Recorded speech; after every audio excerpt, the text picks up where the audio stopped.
नमस्कार, मैं हूं आशुतोष और आप देख रहे हैं सत्यहिंदी.com।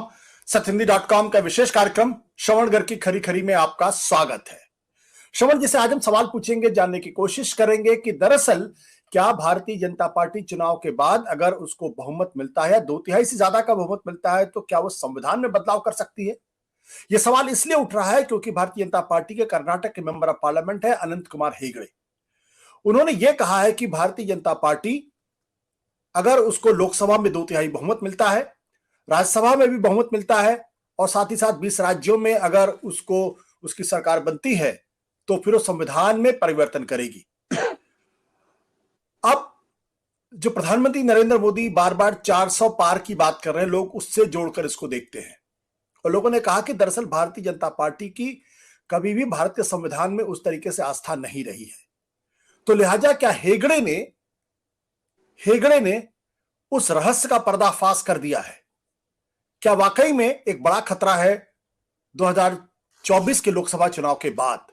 और क्या वाकई में भारतीय जनता पार्टी की भारत के संविधान में कोई आस्था नहीं है और उसमें बदलाव करने के लिए तैयार है या तैयार होगी अगर उसके पास समर्थन मिलता है तो?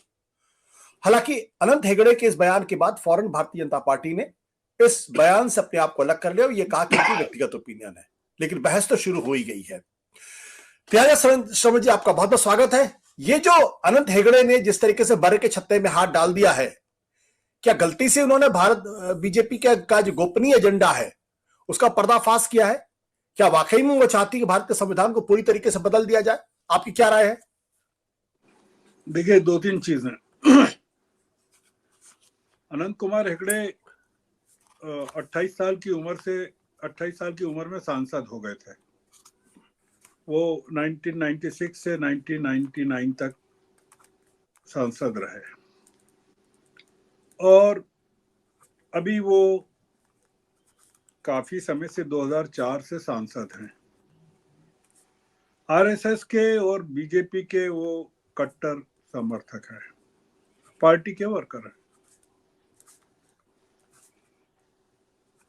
उनके मुंह से निकला हुआ जो शब्द है वो कोई इस तरह का नहीं है कि किसी विदुड़ी ने कह दिया हो या प्रज्ञा ठाकुर ने कह दिया हो। ये बहुत सोच समझ के कहा गया शब्द है जी। पार्टी ने अपने आप को दूर कर लिया है, उनका निजी विचार बताया है और ये कहा है कि एक्सप्लेनेशन लेंगे। वो क्या तो एक्सप्लेनेशन लेंगी पार्टी, क्या वो देंगे? अभी केवल एक चीज देखना है कि पार्टी की जो पहली लिस्ट है उसमें हेगड़े का नाम नहीं है और उनके इस बयान के बाद पार्टी उनको टिकट देती है कि नहीं देती है। जो टेस्ट है पार्टी का कि वो उसने अपने आप को हेगड़े के बयान से अलग कर लिया है, उसका पहला टेस्ट ये होगा कि हेगड़े को टिकट दिया जाता है कि नहीं दिया जाता है। अब आपकी दूसरी बात पर आते हैं कि संविधान में संशोधन किया जा सकता है कि नहीं। संविधान में संशोधन नहीं किया जा सकता। उसके लिए राज्यसभा और लोकसभा दोनों में 2/3 बहुमत चाहिए और 20 राज्यों में सरकारें चाहिए। वो नहीं है अभी और होगी भी नहीं। राज्यसभा में भी उनके पास बहुमत सिंपल मेजोरिटी के लिए 4 सीटों की कमी है, 3 या 4 सीटों की कमी है। मुद्दा दूसरा है जी। मुद्दा यह है कि आपको सिंपल मेजोरिटी 272 पे मिलती है तो प्रधानमंत्री क्यों कहते हैं कि हमको 400 के पार सीटें मिलेंगी या चाहिए? सिंपल सा लॉजिक ये है, आपको क्यों चाहिए 400 के पार? आप 2029 के चुनाव में कहेंगे कि हमको 543 सीटें चाहिए। पहला पॉइंट तो ये कि क्यों चाहिए। तो ये हेगड़े ने नहीं कहा जो आप कह रहे हैं, जो हम बहस कर रहे हैं। आप ये मान के चलिए कि ये प्रधानमंत्री ने कहा है और प्रधानमंत्री ने ये नहीं कहा कि हम इस 400 से ज्यादा आ जाएगी तो संविधान संशोधन करेंगे, जो हेगड़े ने कह दिया। जैसे माँ बाप घर में क्या बात कर रहे हैं, वो घर का बच्चा जाके या काम वाली या नौकरानी जाके पड़ोस में बता दे कि घर में ये चल रहा है। आपको क्यों चाहिए 400 प्लस सीटें? आपको क्यों नहीं कहते हैं कि हमको 272 चाहिए? हम चाहते हैं बहुमत, सिंपल मेजोरिटी मिल जाए। हम देश में विपक्ष को भी चाहते हैं, पार्लियामेंट्री डेमोक्रेसी भी चाहते हैं। चिदम्बरम ने प्रतिक्रिया व्यक्त की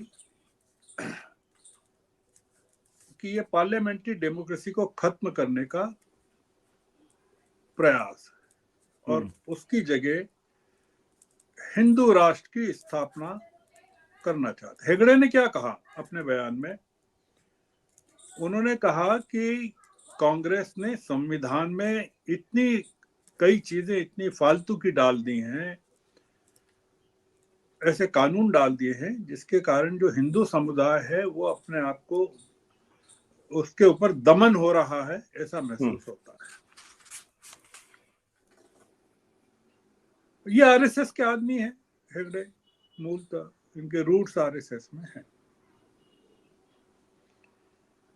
तो ये संविधान को बदलना इनकी नीयत है, और ये बदल पाएंगे कि नहीं ये एक अलग मुद्दा है। पर तो जब प्रधानमंत्री कांग्रेस मुक्त भारत की या विपक्ष मुक्त भारत की बात करते हैं तो मूलतः वो वही चीज कह रहे हैं कि जो हेगड़े कह रहे हैं कि भाई 400 से ज्यादा आ जाएगी, विपक्ष नहीं रहेगा, हमको विपक्ष चाहिए नहीं। इसका मतलब ये कि आपको देश में एक पार्टी की हुकूमत चाहिए जिसके हिसाब से आप देश में कानून बना सकें, संसद में आप स्टीम रोल कर सकें बचे कुचे विपक्ष को, और देश में आप जो चाहें वो कर सकें।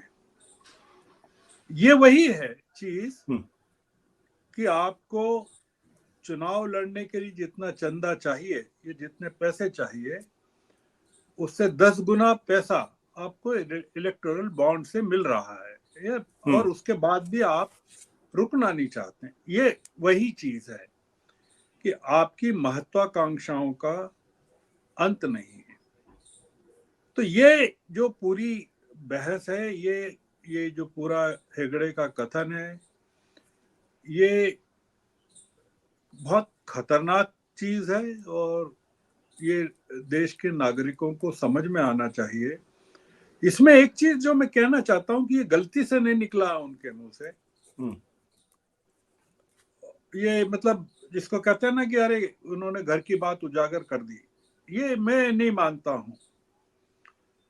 ये एक मैसेज है देश के जो कमिटेड लोग हैं हिंदुत्व के प्रति या बीजेपी के प्रति या मोदी जी के समर्थक हैं उनको, और पार्टी वर्कर्स को, कि 400 से ज्यादा सीटें 400 क्यों चाहिए मोदी जी को, वो उन्होंने बताया है कि ये आपके लिए बहुत जरूरी है। अगर आप चाहते हैं कि हिंदू राष्ट्र की स्थापना हो, हरिद्वार का जो डिक्लेरेशन है उसको अगर क्रियान्वित करना है जी,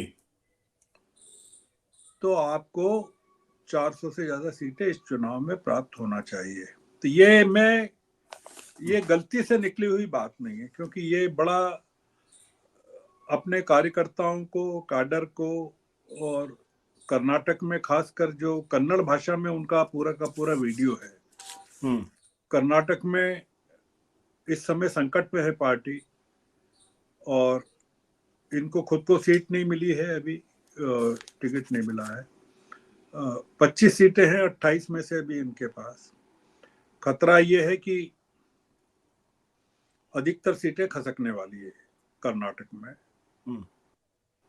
ये पोलराइजेशन के लिए छोड़ा हुआ एक बड़ा संदेश है, और ये बूमरैंग कर गया तो पार्टी को बहुत बड़ा नुकसान तेलंगाना में भी होगा, कर्नाटक में भी होगा, और आंध्र में भी होगा। तो इसलिए इसके दोनों पक्ष हैं। अगर ये पोलराइज करने में सफल हो गया इनका ये कथन, क्योंकि 90% के करीब पॉपुलेशन है हिंदुओं की वहाँ, 85 से 90 के बीच में कर्नाटक में, और वो पोलराइजेशन असेंबली के इलेक्शन में संभव नहीं हो पाया था। प्रधानमंत्री चेहरा थे और गृह मंत्री चेहरा थे, उसके बावजूद अभी इनके पास कोई इशू नहीं है बीजेपी के पास कर्नाटक में सीटों को रिटेन करना बहुत जरूरी है। आरएसएस के जो सेकंड इन कमान है हौसबोले, वो वहीं के हैं, कर्नाटक के शिमोगा के हैं, बेंगलोर में उनका कार्य क्षेत्र रहा है, अभी भी वो ऑपरेट वहीं से करते हैं। ये काफी महत्वपूर्ण जो हेगड़े हैं, काफी रेपुटेड लीडर हैं कर्नाटक की हिरार्की में, बीजेपी और आरएसएस की हिरार्की में। इनके कहे को लाइटली नहीं लिया जा सकता। बिल्कुल, कि कुछ मुंह से निकल गया या घर की बात बाहर आ गई, घर की बात बाहर थी, उस पे ऑफिशियल स्टैंप लग गया है। लोग बात कर रहे थे कि 400 सीटें संविधान को बदलने के लिए चाहिए इनको, उसका हेगड़े ने कंफर्मेशन कर दिया, और वो कंफर्मेशन इसलिए किया कि पूरे देश की जनता को, हिंदू जनता को ये मैसेज जाना चाहिए कि ये मौका है जब आप 400 सीटें दे सकते हैं और जो मोदी जी चाहते हैं उसमें वो मदद कर सकते, ये हो जाए। जी श्रवण जी, बहुत बहुत शुक्रिया। Thank you sir. Thank you very much. सत्य हिंदी का ऐप डाउनलोड करें गूगल प्ले स्टोर पर।